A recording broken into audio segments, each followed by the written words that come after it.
What does it mean to exercise?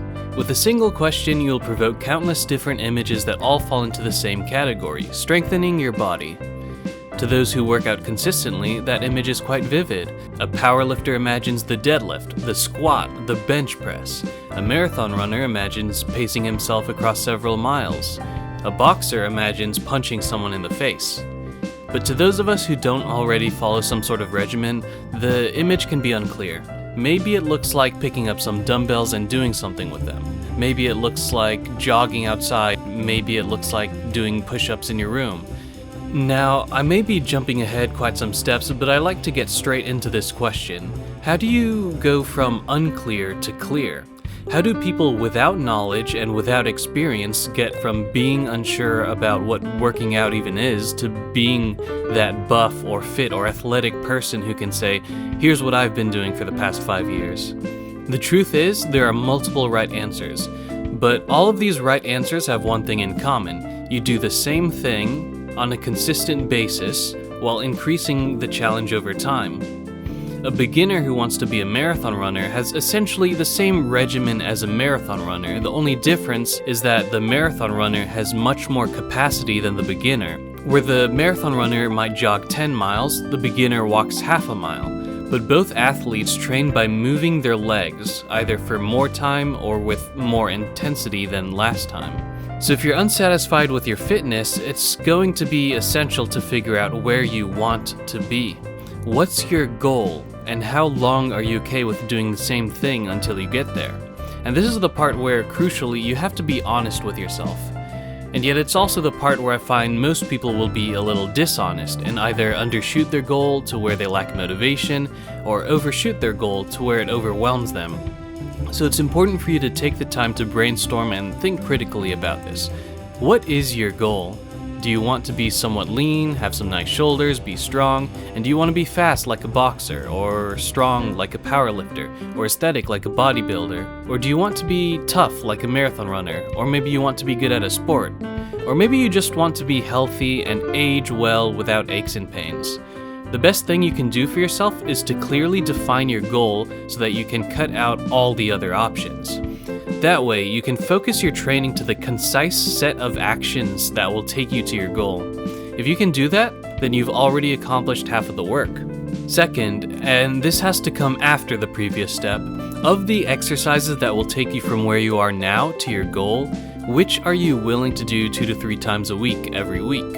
For different people, this is going to look entirely different. Someone who, for example, is motivated and whose fitness is the number one thing they have to focus on is going to be a lot more willing to go to the gym, put weight on the barbell, and train until they're completely tapped out. But those who don't have that motivation have to set a measurable criteria for success. Because what those motivated people have that you don't is that all they have to do to check whether they're on the right track or not is ask themselves, have I done everything I can to get myself towards my goal as fast as possible? And some of you watching this might feel some kind of passion when you hear that. And maybe it's not about fitness, maybe it's about something else that you know you want and internally feel that you want to throw everything you've got at it. If that's you, then you know what to do. Now, if you don't feel something like that, then don't worry, because you're the reason I made this video.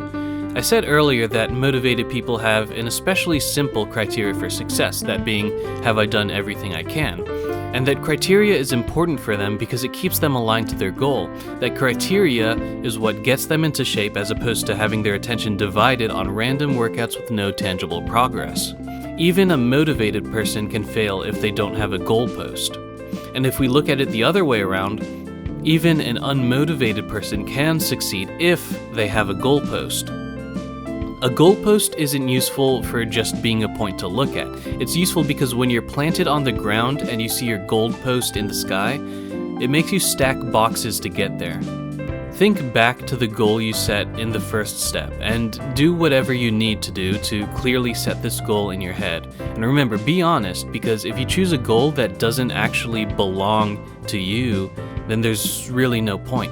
It has to be your goal based on what you think is worth achieving. Now that you remember your goal, if you're already quite knowledgeable about fitness, then think about the exercises that someone at your goal does. And if you're not knowledgeable, then do some research. What exercises do boxers do? What exercises do bodybuilders do? Or even what exercises do normal people who are more fit than I am do? Now, you're going to take what they do and reduce it in either intensity, so how hard it is, or volume, which is how much of it you do. So if you want to be able to do 100 push-ups in a row, but you can only do 10, then do 3 sets of 10. Or if you can't do a single push-up, then try an easier variation, like knee push-ups. List the exercises that someone at your goal would do, and look at it. Look at that list and really think to yourself, do I want to do all of these exercises at least once a week? If the answer is no, then cross out some of the exercises until the answer becomes yes. If you end up crossing out all the exercises, then that means you have to pick a different or easier goal, because if you're not willing to take the steps to get there, then a goalpost isn't really a goalpost, it's just something pretty to look at. And now you have your list of exercises. Remember, to get to where you want to be, you'll also have to gradually increase either the intensity or the volume, because the reason we decided on these exercises is to gradually expand our capabilities.